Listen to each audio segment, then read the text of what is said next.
Here's what you need to know in the step one about studies. Research studies have two subcategories: observational studies and then experimental.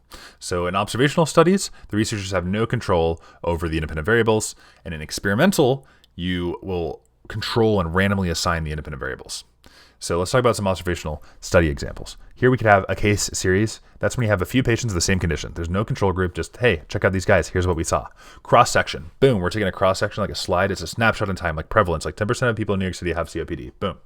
Case control study. You start with the disease and then you look back. I like to think of it as, what are the odds that all of these odd people that already have the disease, they're odd because they have the disease, that's the way that I remember it, these odd people have this associated risk factor. So an odds ratio is done for these case control studies. Cohorts, you follow a cohort. So you're going to start with these exposures and then you're going to follow for the disease. So that's the difference between those two studies. The smokers had an increased incidence of COPD versus non-smokers. Smoking would be the exposure, disease would be COPD. Ecological studies uses population data, not the individual. Twin studies, that's just the nature versus nurture, monozygotic, dizygotic stuff.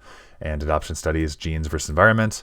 Experimental and clinical studies. So these ones are different, like crossover design, randomized controlled trials. The researchers control and randomly assign all these independent variables. So clinical therapeutic trial is randomized, double-blind, gold standard, drug A versus placebo in hypertensive patients. Boom. Crossover trial, they receive both patients. And what's interesting about a crossover trial is that there's a washout period, so you can prevent the carryover effect, and each person is their own control in a crossover trial. And so yeah, that's the basics. Let's do a practice question together. So this is going to be a practice question where we talk about case series edition. Okay, so here we have like 11 patients who already had COVID, and all we're going to do is just look at their CV scans. That's it. We're just describing what we see. All right, so what is a case series? Observational. There's no intervention, right? It's not going to be experimental.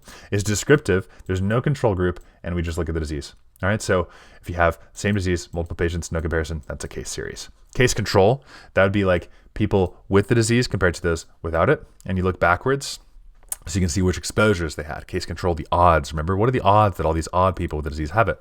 Clinical trial, that'd be like experimental. Cohort study, hey, all these people with a risk factor, let's follow them and see what happens. A cross-sectional study, let's look at prevalence. And that's pretty much it. Hopefully this is helpful. Hopefully this kind of clears up all these studies. We'll see you in the next video.